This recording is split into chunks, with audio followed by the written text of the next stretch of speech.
I want to drop you right into a very specific, terrifying moment in time. Okay, I'm with you. So, is December 28th, 1978. You are sitting in the cockpit of United Airlines Flight 173. Oh, wow. Okay. Yeah. And you are strapped in alongside Captain Melbourne McBroom. He's a highly respected veteran pilot, been flying for over 25 years. So he definitely knows what he's doing. Exactly. And it's a clear, cold afternoon. The holidays are wrapping up, and you've got 181 passengers in the back, mostly families heading home to Portland, Oregon. Right, just a totally normal, relaxed flight. Completely uneventful flight from Denver. But then, as the plane makes its final approach to the Portland airport, Captain McBroom pulls the lever to lower the landing gear. Okay. And instead of that, smooth mechanical hum you'd expect, there was a loud, violent thud. It physically shudders through the entire 90-ton aircraft. Oh, geez. That's terrifying. Right.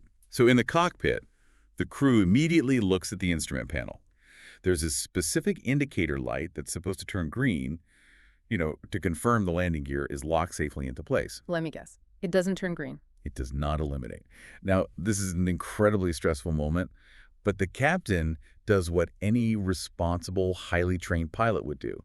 He radios air traffic control, aborts the immediate landing, and asks for some time to troubleshoot the issue. Which makes sense, right? You don't want to land if the wheels aren't locked. Exactly. So they're put into a holding pattern, just circling over the suburbs of Portland. But this is where the psychology of this event becomes absolutely gripping and ultimately fatal. Wait, fatal? Just from a broken indicator light? Well, see, Captain McBroom becomes entirely fixated on this one single problem. He is just obsessed with the landing gear. He's sending the flight engineer back into the passenger cabin to look out the windows for visual cues on the wings. Oh, like physically checking if the gear is down? Yeah. He's radioing maintenance down in San Francisco. He wants to be absolutely 100% certain before he brings the plane down. But while he is pouring every ounce of his cognitive resources into solving this mechanical mystery, a completely different, far more lethal problem is creeping up on them. Which is? The fuel. Oh, no. Yeah. The DC-8 burns fuel at roughly 210 pounds per minute. Yeah. I mean, you simply cannot circle indefinitely. Right, but surely the rest of the crew sees this, right? They do. The rest of the crew isn't blind. Flight engineer Forrest Mendenhall is sitting right there watching the fuel gauges drop. But, he is looking at a captain with a quarter-century of experience, a World War II veteran, the absolute ultimate authority figure in that confined space. So he's intimidated. Exactly. So Mendenhall doesn't yell. He doesn't, grab the controls. He uses mitigated, polite language. He says things to the captain like, 15 minutes is going to really run us slow. Oh, man. He's hinting at it instead of just saying, we are out of gas. Exactly. He's too polite. And at 18.06, the reality finally shatters the illusion. The fourth engine flames out. Engineer Mendenhall warns him. He says, "We're going to lose an engine, buddy." And Captain McBroom, completely bewildered, asks why. He asks why. He had no idea. No idea. The remaining engines flame out. The plane is now a 90-ton glider dropping at 3,000 feet per minute over a major American city. That's unimaginable. They crash into a wooded suburb in Portland. 10 people die, including flight engineer Mendenhall, who effectively paid for his politeness with his life. Is an absolute heartbreaking tragedy. But the reason we are starting here, the reason we are dropping you into this specific cockpit, brings us to the core mission for this deep dive into our sources today. Right. Because when we analyze the wreckage of Flight 173, we aren't just looking at mechanical failure, are we? Not at all. We are looking at a catastrophic failure of human psychology. And this perfectly sets up the thesis of Matthew Syed's phenomenal work, Black Box Thinking, which is our primary source today. Right. And our mission here is to explore a deeply uncomfortable truth. Humanity's greatest obstacle to success is our profound inability to learn from our mistakes. Yeah, we are going to break down the mechanics of why our brains are actively wired to hide our failures and how changing our relationship with failure is like the ultimate shortcut to becoming truly well-informed, resilient, and effective in whatever it is you do. Because the story of Flight 173 didn't end in the rubble in Portland. The aviation industry didn't just shrug its shoulders, right? They did something incredible with that tragedy. They engaged in what the sources call the black box mindset. Which means what, exactly? Well, in aviation, when an accident happens, independent investigators are immediately brought in. They pull the indestructible black boxes from the wreckage, they look at the raw data, they listen to the cockpit voice recordings, and this is key. They explicitly do not do it to find a scapegoat to fire. Wait, let me pause you there. When you say they don't look for a scapegoat, that seems so counterintuitive to how most businesses run. You're saying they looked at a pilot who literally flew a plane until it ran out of gas, and they decided not to just blame him. Precisely, because if you just blame the pilot, you fire him, you hire a new one, and you haven't fixed the underlying conditions that caused the error. That makes a lot of sense. Yeah, so when investigators listened to the tapes of Flight 173, they realized the problem wasn't a lack of flying skill. The problem was deeply psychological.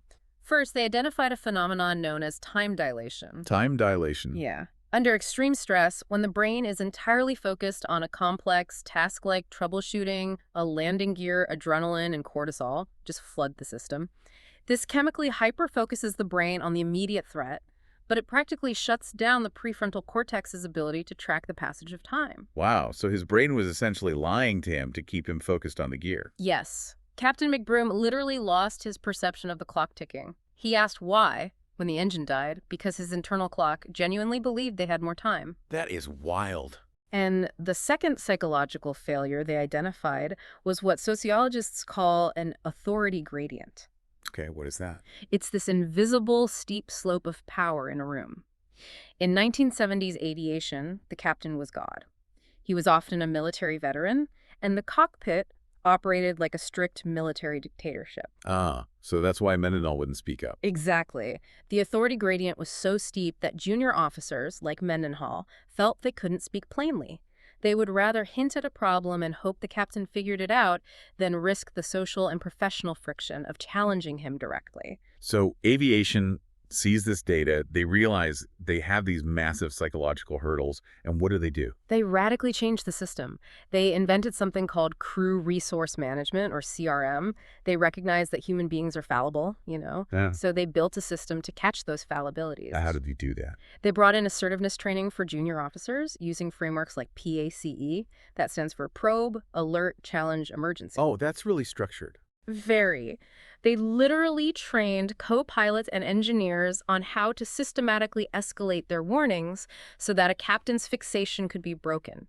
You probe with a question, you alert them to the data, you challenge the decision, and finally, you declare an emergency and take control. They fundamentally transformed how human hierarchies operate under pressure. Exactly. Okay, that is an incredible evolution. But let me play devil's advocate here for a second. Aviation learned to learn. They saw a mistake, they analyzed it without ego, and they fixed the system. But isn't that just common sense? I mean, you'd think so. Right. But Don't all high-stakes industries operate this way? If lives are on the line, surely every medical, legal, and corporate profession has a black box mindset. you would definitely think so. But that assumption is exactly where the data gets devastating, because the answer is no. Most industries operate in the exact opposite way. Really? Yeah. To see just how rare the aviation industry's approach really is, we have to step out of the cockpit and step into an operating room. And this is where the contrast gets genuinely heartbreaking. We are shifting from 1978 to a rainy spring morning in 2005. Let me introduce you to Elaine Bromley. Okay. She's 37 years old, a healthy, vivacious mother of 2 young kids. She's been having some sinus issues, so she goes into a hospital in rural Buckinghamshire, England, for a procedure to fix it. Just a standard sinus thing. Exactly. The doctors assure her and her husband, Martin, that the risks are virtually non-existent. It's categorized as a routine operation. And we need to emphasize that she is in the hands of highly experienced professionals. The surgeon has over 30 years of experience. The lead anesthetist has 16 years. The hospital facilities are top tier. Right, this isn't some back alley clinic. So at 8:35 a.m., the anesthetist, Dr. Anderton, begins the process. He pushes the drugs into her 5, intending to put her into a deep sleep, and then insert a laryngeal mask to assist her breathing during the surgery. But there's a snag, right? Yes. Yeah. Elaine's jaw muscles unexpectedly tighten up. He cannot get the mask in. This is a known, albeit uncommon, complication. So he follows standard protocol. He tries different sizes of masks. He administers a paralyzing agent to relax her jaw. But by 8:43 a.m., just 8 minutes later, things are rapidly escalating. Her oxygen saturation drops to 40%. Wait, 40% oxygen? That's like fatal, right? That is the absolute lower limit of the measuring device in the room. Her heart rate plummets to 40 beats per minute. This means her brain and her heart are being starved of oxygen. Another anesthetist rushes into the room. Then the lead surgeon joins them. Oh, man. You now have three highly senior consultants crowded around the top of the bed, intensely focused on trying to force a breathing tube down her throat. Now, stop right there. Notice what is happening to the doctors. We are seeing the exact terrifying psychological mirroring of United Airlines Flight 173. The hyper-focus. Yes. These three highly trained, highly dedicated doctors become entirely fixated on accessing the airway via the mouth. They are trying again and again, adjusting the light, adjusting the angle of Elaine's head. And just like Captain McBroom, their brains are flooded with stress hormones. They experience massive time dilation. So they are losing track of the time. Completely. They lose all perception of the clock ticking away as Elaine's brain dies from lack of oxygen. And just like Engineer Mendenhall on the plane, there is someone else in the room who sees the bigger picture. It's Jane. She's the most experienced of the three nurses present. And what does she do? Well, she recognizes that the situation is critical and that attempting to force the tube through the mouth is actively failing. So she runs out and fetches a tracheotomy kit. Okay, that's smart. Yeah, now, for those who don't know, a tracheotomy is a procedure where you bypass the mouth entirely and cut a hole directly into the throat to insert a breathing tube. It's an extreme last resort. But this is an extreme last resort. Exactly. She brings the kit into the room. She literally announces to the room that the kit is ready. And how do the doctors react? They shoot a glance back at her, but they don't respond.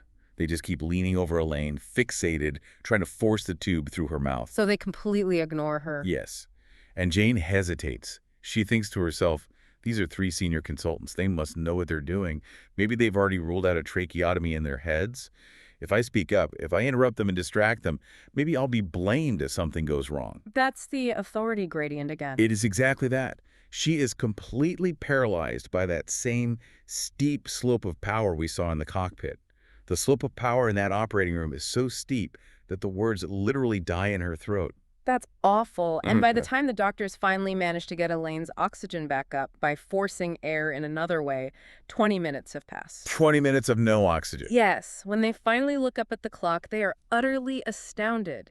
In their stress-addled minds, they genuinely believe they had only been trying for a few minutes. But because of the prolonged lack of oxygen, Elaine suffers catastrophic brain damage. She never wakes up, and she dies in a coma 13 days later. It is a completely preventable death. It really is. But here is where the story shifts from tragic to deeply frustrating. It's the aftermath. Martin, Elaine's grieving husband, is pulled aside by the surgeon later that day. What does he say? The surgeon tells him, look, Martin, there were some problems during the anesthesia. It is one of those things. Accidents sometimes happen. We don't know why. It was a one-off. I am so sorry. I want to isolate that phrase, a one-off. That phrase is the perfect anatomy of a closed-loop system. How so? What exactly defines a closed loop versus an open loop? Well, an open loop is like aviation. You take a failure, you open it up, you extract the data, and you change the system. The loop of learning is open. Okay. A closed loop is a system where failure doesn't lead to progress because the feedback, the critical information about the error, is ignored, misinterpreted, or actively covered up by the culture. Covered up. Yeah. Nancy Berlinger, a prominent health research scholar cited in our sources, did a massive investigation into how doctors talk about errors. She found that the medical culture, unlike aviation, actively rewards the concealment of mistakes. Right, because of the language they use. They use this incredibly sanitized institutional language. A blatant mistake morphs into a complication, a technical error, or, my personal favorite, an unanticipated outcome. Unanticipated outcome. Wow. They're just euphemisms designed to deflect blame. Exactly. And we have to be clear here. These doctors aren't doing this because they are evil, malicious people who don't care about patients. No, not at all. They are trapped in a systemic culture where clinical competence is equated with absolute perfection. Throughout their decade of medical school and residency, they are taught that a good doctor doesn't make mistakes. So failure is basically not an option. Right. Therefore, if you make a mistake, you are inherently a bad doctor.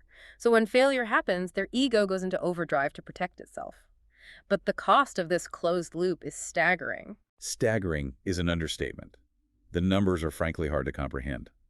We're looking at data showing that preventable medical error is the third biggest killer in the United States, Yeah. right behind heart disease and cancer. Wait, really? The third biggest? Yes. The statistics are horrifying. Over 400,000 premature deaths a year in the U.S. alone are associated with preventable harm in hospitals. To put that into a visual perspective, as Dr. Peter Pronovost testified to the U.S. Senate, that is the equivalent of 2 fully loaded 747 jumbo jets falling out of the sky every single day. Just picture that. 2 747s crashing every single day. If 2 commercial jets crashed every day, nobody would ever set foot in an airport again. The entire global aviation industry would be grounded indefinitely until they figured it out. Exactly. But in hospitals, because the deaths happen one by one behind closed doors, and because the errors are hidden behind euphemisms like unanticipated outcome, it's just accepted as the tragic cost of doing business. And this brings it right back to the listener. This isn't just a critique of the medical profession. The doctors are just an extreme example of a fundamental human trait. We all do it. We do. Think about your own life, your own job, your own relationships. When you drop the ball, when a project you lead fails, or when you hurt a friend, how often do you instinctively reach for a euphemism? All the time. The market conditions changed. The client was being completely unreasonable. I was just tired. It was a one-off. Every time we do that, every time we blame external factors to protect our ego, we are operating in our own personal closed loop. We are guaranteeing that our own internal system can never improve. Okay, so this brings up a massive question. If covering up mistakes literally costs hundreds of thousands of lives in a hospital setting and stunts our professional and personal growth in our own lives, why do smart, honorable professionals keep doing it? I mean, doctors took an oath to do no harm. Why is the instinct to hide so powerful? To understand this, we have to look at how the human brain chemically and psychologically processes failure. We have to look under the hood. And to do that, strangely enough, we need to talk about flying saucers. I was hoping we would get here. Okay, Yeah. we're jumping from a modern operating room to a doomsday cult in Chicago in the 1950s. It's quite the leap. It is. So a brilliant sociologist named Leon Festinger infiltrated a fringe group led by a woman named Marion Keech. Now, Keech claims she was receiving telepathic messages from aliens on a planet called Clarion. Naturally. Right. And the message was incredibly specific. The world was going to be completely destroyed by a massive flood on December 21st. But the true believers, the people who followed her, would be rescued by a flying saucer right before the waters hit. And we really need to emphasize how deeply committed these cult members were. They didn't just casually believe this. No, they went all in. They quit their jobs, they gave away their life savings, they alienated their families, they literally threw away their winter coats because they wouldn't need them on the spaceship. They staked their entire identity and self-worth on this one prophecy. Right. So December 21st rolls around. The cult gathers in Keech's living room. Midnight approaches. They are sitting in tense silence, waiting for the knock on the door from the spaceman. The tension must have been insane. Oh, yeah. The clock ticks past midnight. No aliens. 12:05, 12:10, nothing. The flood doesn't happen. The world doesn't end. So what do? Well, if we view human beings as perfectly rational creatures, you would think they would look around the living room, realize they'd been completely duped, admit they made a massive mistake, and try to rebuild their lives. But Festinger knew that is not what the human brain does. What's fascinating here is his documentation of what actually happened next in that living room. It's wild. After a few hours of painful, devastating silence, Marion Keech suddenly starts frantically writing. She receives a new message. How convenient. Right. The aliens tell her that because of the immense faith and the pure light generated by the little group sitting in that exact living room, God had decided to spare the earth. The flood was called off. They hadn't been wrong. They had actually saved the world. And the craziest part is, the cult members bought it entirely. They immediately started calling the local newspapers to spread the good news. Why? Because the alternative, admitting they had thrown their entire lives away for a delusion, admitting they were foolish, was psychologically too painful to bear. This is the absolute perfect illustration of a phenomenon Festinger coined as cognitive dissonance. And we need to explain how this actually works. Cognitive dissonance is the psychological tension, the extreme discomfort we feel when our deeply held beliefs or our professional self-worth are threatened by contradictory evidence. It's like failing at something you're supposed to be an expert in. Precisely. And it's not just a vague feeling. Neurologically, when you are presented with information that contradicts your core identity, the anterior cingulate cortex in your brain detects the conflict. The conflict center, basically. Right. It sends a signal to your amygdala, which is your brain's threat detection center. Your amygdala lights up in the exact same way it does if you were being physically chased by a predator. Oh, wow. So your brain literally cannot tell the difference between a physical threat to your body and a psychological threat to your ego. Exactly. It triggers a fight or flight response. Your ego acts like an incredibly aggressive, highly paid internal defense lawyer. When we are confronted with the fact that we messed up, that dissonance is agonizing. It literally hurts. It does. So instead of admitting fault, which causes pain, our brains subconsciously reframe the evidence.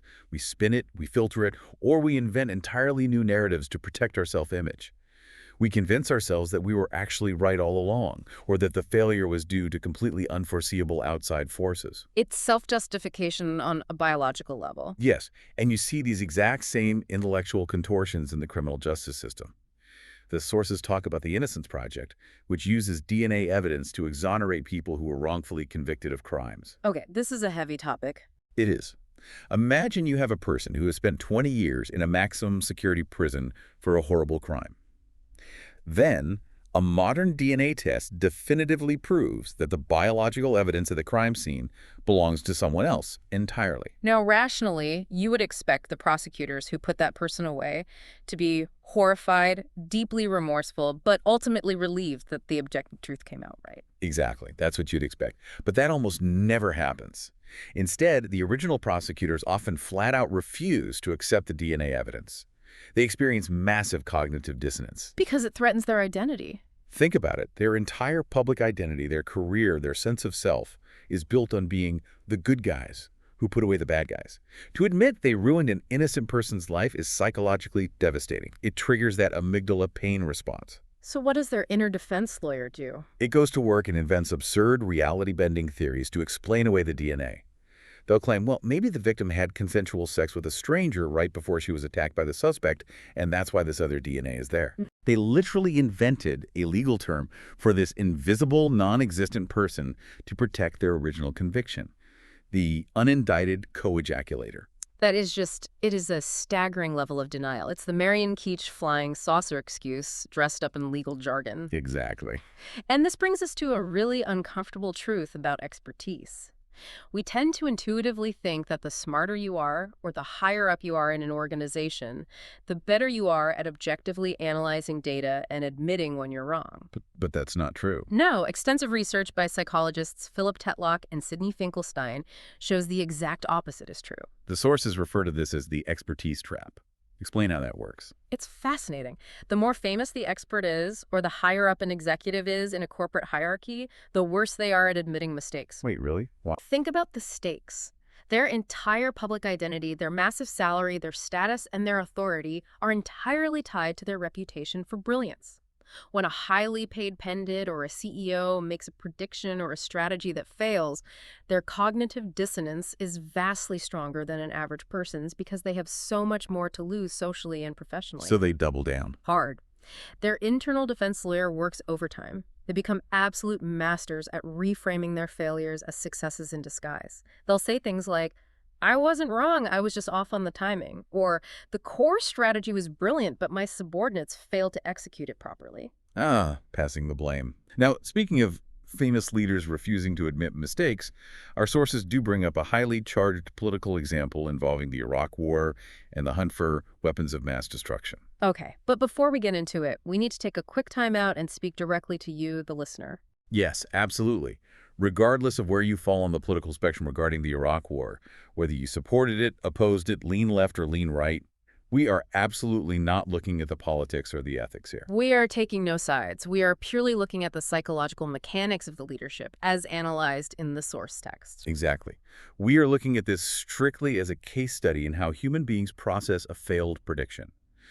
So the book used the example of leaders like Tony Blair and George W. Bush. The core stated justification for the invasion of Iraq was the presence of active weapons of mass destruction. That was the premise. But when the invasion happened, the country was scoured and no WMDs were found. The original prediction definitively failed. So how did the leaders react? Did they say, we made a massive error in our intelligence gathering? No, because admitting the core premise of a massive, costly war was flawed would induce world-shattering cognitive dissonance. The psychological analysis points out that instead of admitting the mistake, the leaders subconsciously reframed the justification after the fact. The narrative shifted from, "We must disarm Saddam's WMDs" to "We had to remove a brutal dictator to liberate the region and bring democracy." And again, whether removing the dictator was historically a good or bad thing is completely beside the point we are making. The psychological mechanism at play is the reframing of the original failed prediction to protect the ego and maintain the belief that the action was justified. The original reason failed, so a new reason was elevated after the fact to take its place. It's the exact same dynamic as the flying saucer cult, just playing out on the global geopolitical stage. And the takeaway here is universal. Whether it's a politician, a prosecutor, a CEO, or a surgeon, the underlying problem is identical. When the ego acts as a defense lawyer, the feedback loop is severed. Because if your brain won't let you admit the mistake, you can't investigate it. Exactly. And if you can't investigate it, you can never, ever fix the systemic issue that caused it. Okay, so this feels a bit hopeless. If our brains are biologically wired to lie to us to protect our egos, how do we ever make progress? We're trapped in our own heads. We need to build external systems that force us to see the truth, even when it triggers that pain response. So let's talk about the system of trial and error and this concept of falsification. To understand this, we need to look at the mechanics of how human beings actually practice and how we learn. Let's use what I call the golf in the dark analogy. Think about a chess master. A chess master gets better through 10,000 hours of grueling practice. But why does the practice work? Because every time they make a move, they get immediate objective feedback. Right. They lose a pawn, their king gets trapped, or they win the game. The feedback is clear, immediate, and undeniable by the ego. You can't argue with the checkmate. But compare that to a psychotherapist or a college admissions officer. Studies show that a psychotherapist might practice for 20 years and not actually improve their patient outcomes at all. Wait, really? 20 years and no improvement? Yeah. They might have the exact same success rate on day 1 as they do on day 7,000. Why? Because they are practicing golf in the pitch black. I love this image. Imagine you are at a driving range, but it's completely dark. You take a swing, you hear the satisfying thwack of the club hitting the ball, but you can't see where it goes. Did it hook left into the trees? Did it slice right? Does it go straight down the fairway? You have absolutely no idea.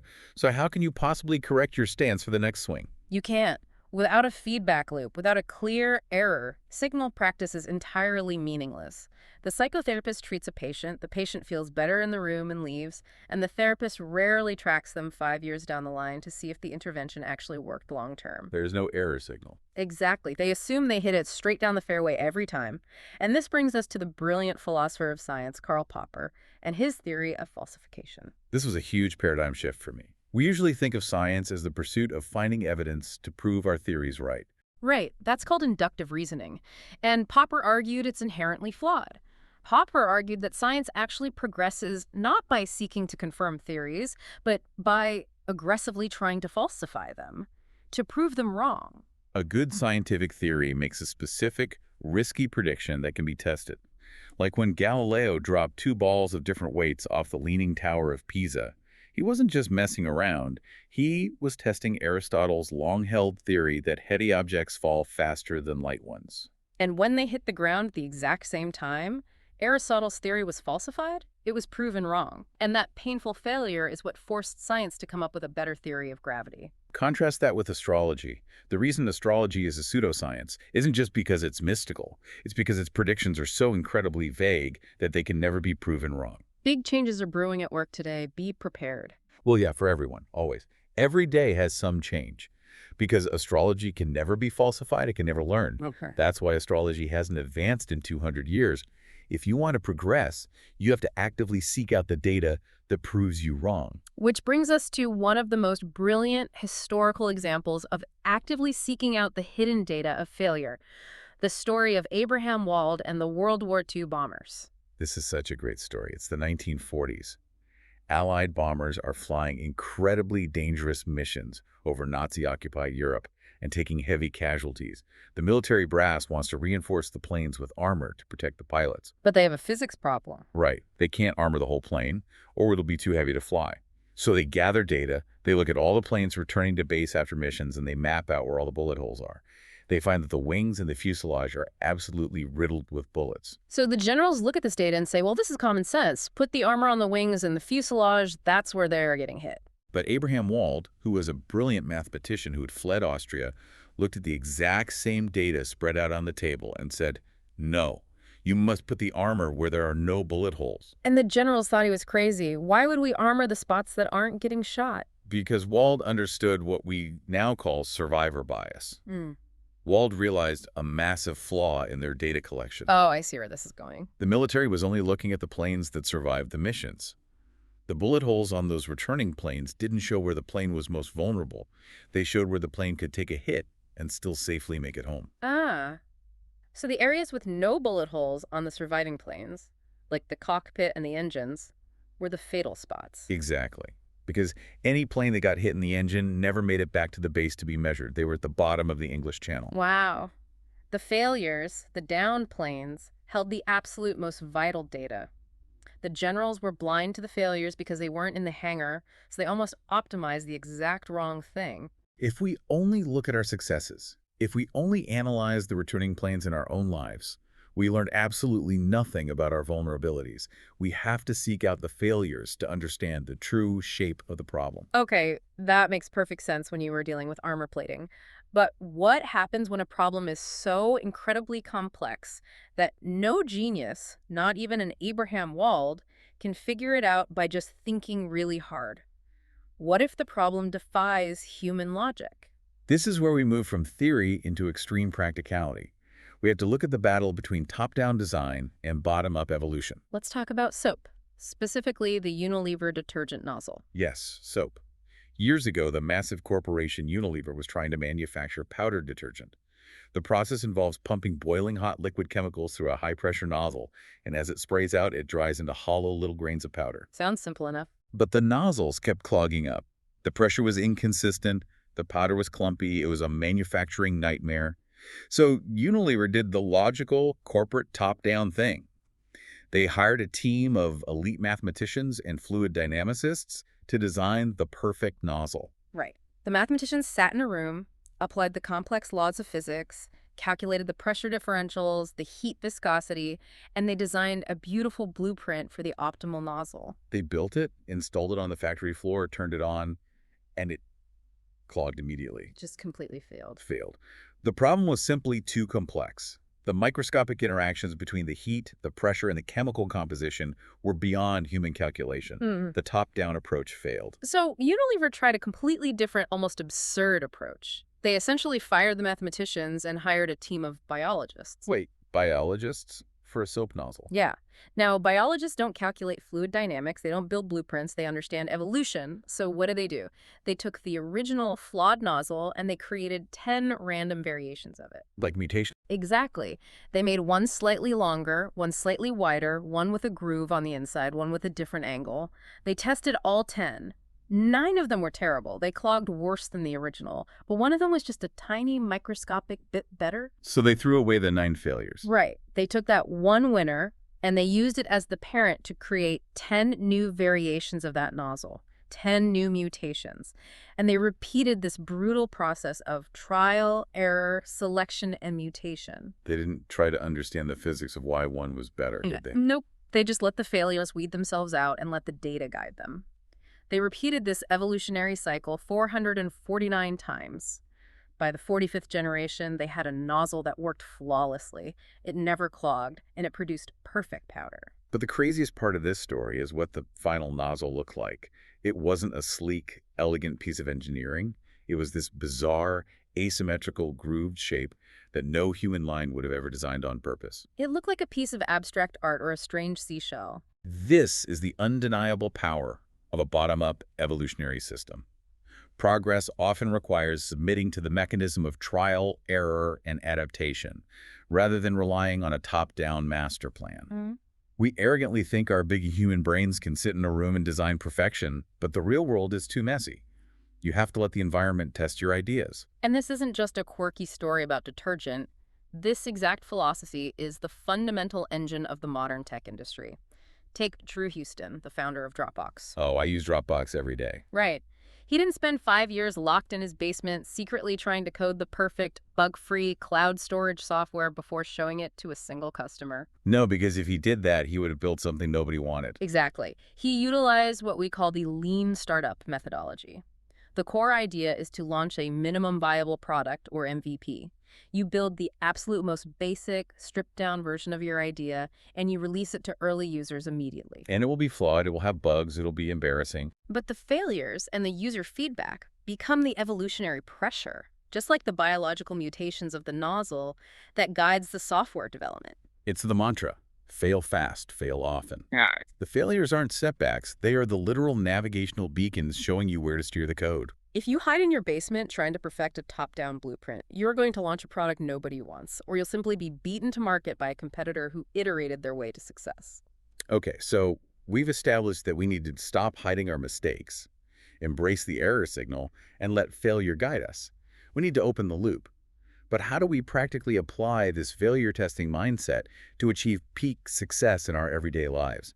How do you actually do this on a Tuesday? This brings us to the astonishing power of what the sources call marginal gains and the Japanese concept of kaizen, or continuous improvement. To really understand marginal gains, we have to look at the world of elite sports, specifically Dave Brailsford and the British cycling team, Team Sky. This is legendary in sports psychology. It really is. For decades, British cycling was a laughingstock. They were terrible. They hadn't won a Tour de France in, well, ever. Then Brailsford takes over as performance director, and he doesn't look for one massive revolutionary change. He doesn't try to invent a brand new bicycle or find a genetic mutant athlete. Exactly. He introduces the philosophy of Kaizen marginal gains. The idea is beautifully simple, but incredibly profound in execution. Brailsford argued that success isn't one big stroke of genius. It's breaking down a massive, complex goal like winning the Tour de France into its absolute tiniest components and improving each of those micro components by just 1%. And they got obsessive about it. They didn't just look at the bikes. They tested different massage gels to see which one led to a 1% faster muscle recovery. They figured out exactly which specific pillow and mattress gave each individual rider the best sleep. And then they literally loaded those mattresses into a van and brought them to every single hotel on the tour route. That is dedication. They even hired a surgeon to come in and teach the riders the optimal way to wash their hands so they wouldn't catch a minor cold and lose 1% of their lung capacity during a race. Now, obviously, none of these 1% tweaks wins a race on its own. Washing your hands better doesn't make you a champion. No. But when you aggregate dozens or hundreds of them, the compound effect is completely transformative. They went on to absolutely dominate world cycling, winning multiple Tour de France titles. And we see this exact same obsessive optimization loop in Formula One racing. Oh, the Mercedes F1 pit stops. This completely blew my mind. Tell me about it. During a race, a car comes screaming into the pit lane and the crew changes all 4 tires. We're talking about shaving fractions of a second off this process because a tenth of a second can lose the race. James Vowles, the chief strategist for the Mercedes team, wanted to optimize their pit stop. So what did he do? Did he just yell at the crew to go faster? No. He placed 8 separate data sensors on every single wheel nut gun used by the mechanics. 8 sensors per gun. And here is the true secret of the optimization loop. Pay close attention to this. Val said they do not use their first practice run to improve their speed. They use the first test strictly to improve their measurement of the problem. Wait, explain that difference. Why wouldn't you just try to go faster immediately? Because if you try to fix a problem immediately, you are guessing. When most people try to fix a problem, they try something new, it succeeds, and they immediately lock in that new behavior. Val says that early success is actually a dangerous trap. A trap? How so? Let's use an investing analogy to make this clear. Imagine 2 stock market investors. Investor A throws their life savings into a random tech stock on day 1, and by pure dumb luck, it triples in value. Okay, they're rich. They are rich, but they learned absolutely nothing about market fundamentals, risk management, or valuation. So when the market turns, they will lose everything because they don't know why they succeeded. Oh, that makes sense. Now, Investor B starts small, loses a bit of money early on, realizes they don't understand risk, and spends months analyzing their failures. Investor B learns the mechanics of the market. So, Investor A's early success was a trap that prevented them from learning the system. Exactly. Mercedes uses the initial failures purely to gather data, like Investor B. The sensors on the wheel nut guns map the exact torque, The angle of the mechanic's wrist, the air pressure, they get a perfect high-resolution map of the reality of the pit stop. Only when they have obsessive granular data of every micro-failure do they start tweaking the human performance. And the result of that obsessive measurement? A 1.95-second pit stop, under 2 seconds to unscrew, remove, replace, and lock 4 tires on a Formula One car. It's superhuman. But it wasn't achieved by a motivational speech. It was achieved through the relentless, measured aggregation of microfailures. It is the ultimate expression of the open loop. Okay, I'm going to pause and play devil's advocate again. I want to push back on this Kaizen philosophy. Bring it on. If I spend my whole life staring through a microscope, obsessing over 1% tweaks, washing my hands perfectly, measuring the torque on my wheel nut gun, tweaking my morning routine by 3 minutes, won't I miss the massive big picture? I mean, think about Blockbuster Video. Ah, Blockbuster. Right. I'm sure in the late 90s, Blockbuster was aggressively optimizing their stores. I'm sure they had marginal gains on exactly how they organized the candy aisle to increase sales by 1% and how fast the clerks rewound the VHS tapes. Yeah, probably. But none of that mattered because Netflix came along and destroyed their entire business model. Blockbuster optimized themselves right into bankruptcy. That is a brilliant pushback, and it introduces a vital higher-level concept in systems theory called the local maximum. Imagine you are blindfolded in a very hilly landscape, and your only goal is to get to the highest possible point of elevation. The marginal gains approach is like taking a tiny step and feeling if your foot goes up or down. If it goes up, you take another step in that direction. Go. Eventually, using this method, you will absolutely reach the top of a hill. But the problem is, it might just be a small hill. Exactly. You have reached the local maximum. You have perfectly optimized your current position. You're standing on top of the small hill. Blockbuster reached the absolute top of the video rental hill, but Netflix didn't climb that hill. Netflix leapt over to an entirely new, much higher mountain digital streaming. So how do you get off the small hill and onto the big mountain? If marginal gains only get you to the top of your current hill, how do you make the leap? To jump to a new mountain, you need innovative leaps. You need raw creativity and vision. But here is the crucial synthesis of the two ideas. Creativity alone is not enough. You need the creativity to make the leap to the new mountain, but then you need the rigorous discipline of marginal gains to iterate through the subsequent failures once you land there. Do we have an example of that? Look at James Dyson. The vacuum cleaner inventor. Right. Dyson made a massive creative leap. He imagined a bagless vacuum cleaner based on industrial cyclonic separation. That was the leap to the new mountain. Nobody had done it before, but his first prototype didn't work. It was a failure, nor did his second. Or his 100. Wow. Dyson had the emotional and intellectual discipline to iterate through 5,127 failed prototypes. He used marginal gains, tweaking the angle of the plastic cyclone by 1 degree, changing the airflow materials, to slowly climb that new mountain, failure by failure. That is a powerful synthesis. Yeah. You leap with creativity, you climb with failure. But let's get deeply real for a second. Let's bring this back to the human element. None of this innovation, not the 5,000 prototypes, not the MVP software, not the pit stop sensors. Yeah. None of it can happen if the people doing the work are terrified. Absolutely. If I am an employee and I know that if I try a creative leap and fail, I will be fired, sued, or publicly shamed, I'm not going to try. I'm going to hide my mistakes. This brings us to our final major area of exploration: beating the blame game and building a growth culture. Because if the culture is toxic, if leadership leads by fear, the black box stays permanently shut. We have to look at another historical aviation tragedy to understand the human instinct to blame. In 1973, Libyan Arab Airlines Flight 114 was flying over the Sinai Desert. Due to a massive, blinding sandstorm, severe equipment failure in the cockpit, and a series of tragic miscommunications, the civilian passenger jet strayed into airspace currently controlled by Israel, which is on high military alert due to geopolitical tensions. The Israeli military detected the incursion and sent up Phantom fighter jets to intercept. The fighter pilots flew alongside and tried to signal the passenger jet to follow them and land. But the civilian pilot, who was a Frenchman, completely misunderstood the military hand signals. He thought they were just acknowledging his presence in the storm. When he finally realized he was off course and over hostile territory, he turned the plane to head back to Egypt. But the Israeli pilots, operating under immense psychological stress and fearing the plane was on a kamikaze suicide mission toward a populated area, interpreted that sudden turn as a hostile attempt to escape. They fired. They shot the passenger jet down. Over 100 innocent civilians died in the desert. It is a horrifying, complex event. But when investigators looked at the black box and analyzed the situation, they didn't just point the finger at a single evil pilot or a stupid commander. They saw a compounding chain of complex intersecting factors. The blinding weather, the specific limitations of the radar technology at the time, the deadly ambiguity of international hand signals across cultures. But human nature hates complexity. When a tragedy happens, we don't want to hear about intersecting systems. We want a villain. We want a face to put on a dartboard so we can direct our anger. Which leads us to a crucial psychological concept called the fundamental attribution error. What is that?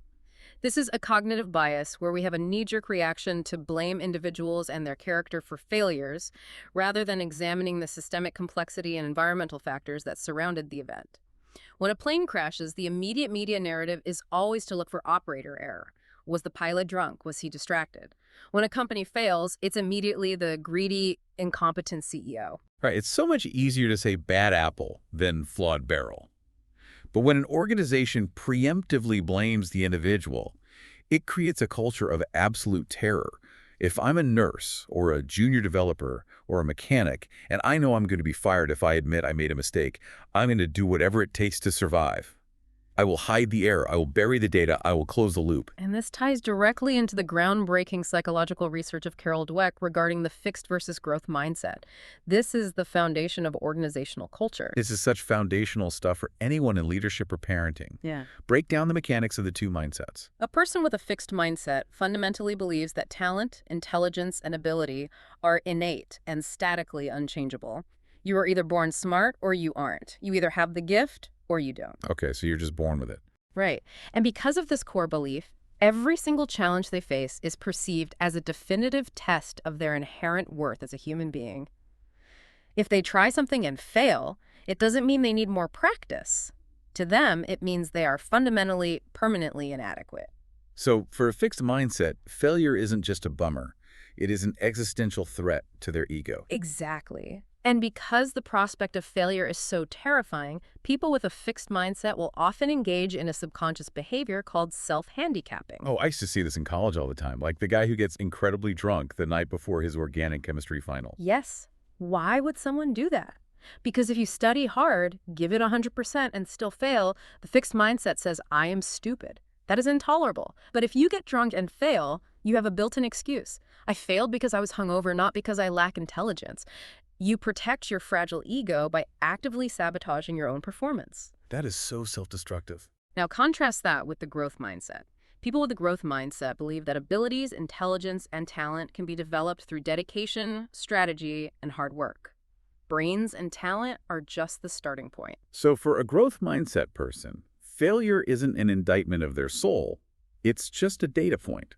It's the error signal you need to adjust your golf swing in the dark. Precisely. And the absolute magic happens when you take that individual growth mindset and scale it to apply it to an entire organization. When a CEO removes the blame game and replaces it with a culture of psychological safety and learning. Which brings us to an incredibly inspiring story.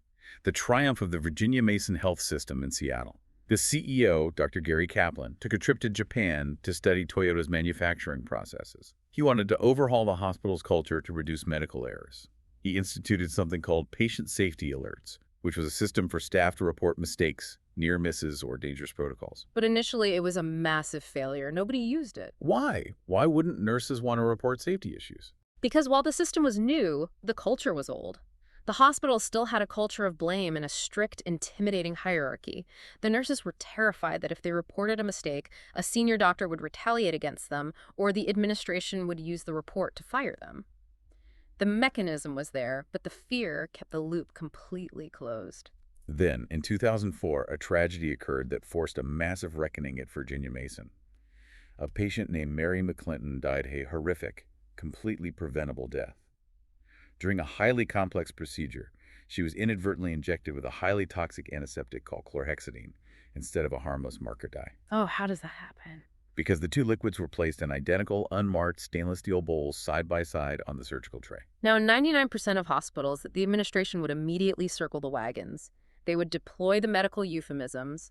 They would hide behind their malpractice lawyers, deny culpability to minimize the lawsuit, and they would quietly fire the nurse who physically pushed the syringe. But Gary Kaplan did the exact opposite. He shocked his legal team. He issued a completely frank public apology to the family and the community. He stated, "You can't understand something you hide." Crucially, he didn't fire the nurse who made the injection. Because he recognized it was a systemic failure. Having identical bowls for a toxic chemical and a harmless dye is a booby trap waiting to be sprung by human fatigue. If you fire the nurse, the trap is still on the tray for the next nurse. By taking that stance, Kaplan definitively proved to his staff that the administration was serious about creating a just culture. He showed them through action that honest mistakes, born of systemic flaws or human fallibility, would not be met with individual punishment and termination. And the result was explosive. Once the fear of blame was removed, the patient safety alerts skyrocketed. The nurses and junior doctors started reporting every tiny error, every near miss, every flaw in the system. They redesigned the surgical trays to ensure liquids couldn't be confused. They changed the patient wristbands. They altered the prescribing protocols. Because they finally had open access to the raw data of their own daily failures, medical errors plummeted, and Virginia Mason became widely recognized as one of the safest hospitals in the world. It is the ultimate, undeniable proof that you cannot have high performance without a high tolerance for honest failure. Okay, we have covered a staggering amount of ground today. We are at the final stage of this deep dive. Let's summarize the journey we've taken through these sources. We started in the terrifying, chaotic cockpit of a crashing DC-8, realizing that human attention is incredibly fragile, time dilation is real, and unchecked hierarchy can literally be lethal. We walked through the heartbreak of Elaine Bromley, exposing how entire prestigious industries use sanitized euphemisms to hide their deadly closed loops. We examine the deep neurological psychology of cognitive dissonance, how our egos act as vicious defense lawyers, twisting reality and inventing unindicted co-ejaculators to protect our self-worth, whether we are doomsday cultists or elite experts falling into the expertise trap. We explored the absolute necessity of salsification, realizing that we only learn by aggressively seeking out the data that proves us wrong, just like Abraham Wald finding the unseen bullet holes on the downed bombers. And finally, we confronted the toxic, suffocating nature of the blame game. We saw how the fundamental attribution error forces people into a fearful, fixed mindset, leading to self-sabotage. And we saw how building a just culture, like Gary Kaplan did at Virginia Mason, is the only way to unlock the true, world-changing potential of an organization. So we've talked a lot of theory, we've talked a lot of history, but before we go, I want to give you, the listener, a practical tool to use right now, today. Because it's one thing to hear these amazing stories, it's another entirely to pry open your own personal black box when you mess up. Here is a highly practical 3-step framework for handling your own failures, whether it's a blown presentation at work, a failed diet, or a massive argument with your spouse. Step 1. Ask yourself what actually happened without judgment. You have to strip away the ego, the emotion, and the excuses. Don't say, I failed because my boss is a jerk and didn't support me. Say, I missed the project deadline by 2 days. State the raw, objective facts as if a video camera recorded them. Step 2. Why did it happen? This is where you look for the systemic mechanical flaws, not the character flaws. Did you misjudge the time needed? Did you lack a specific resource? Did you fail to communicate a bottleneck? Dig past the surface excuse to find the root cause in your personal system. And step 3, what exact action will I take next time? You must create a tangible, measurable change to your system. Do not say, I'll try harder next time. Trying harder is not a system. Say, I will set an artificial deadline 3 days early on my calendar, or I will implement a daily 5-minute check-in with my team to spot bottlenecks. What actually happened? Why did it happen? What exact measurable action will I take next? It's brilliant. But I want to leave you with one final thought, and it builds on everything we've discussed today. A culture of growth isn't just about giving yourself a pat on the back and forgiving yourself when you mess up. It's not about participation trophies. No, it is far more rigorous and demanding than that. A true growth mindset is an intellectually honest, sometimes painful commitment to viewing the world as it actually is, with all its messy complexity and sharp edges, not how our fragile egos wish it to be. Exactly. So here's my final provocative challenge directly to you. What if you didn't just wait for failure to happen to you? What if you intentionally planned safe failures into your life? What if you explicitly committed to stepping completely outside your comfort zone every single week? I'm talking about trying to cook a wildly complicated recipe you know you will probably burn, taking a dance class where you know you will look foolish and uncoordinated, pitching an idea at a meeting that might get entirely shot down. By intentionally inoculating yourself with small, controlled doses of failure, you literally train your brain to stop fearing the error signal. You teach your amygdala that failure is not physical death, it is simply data. I challenge you to pry open your own personal black box, to look at the wreckage of your own mistakes without the internal defense lawyers spinning the narrative to protect you. Use that raw, unvarnished data as the ultimate blueprint for your future success. Because eventually, the fuel runs out, the warning lights flash. And when the engines flame out, the only thing that separates the people who crash from the people who soar is whether they had the courage to look inside the box.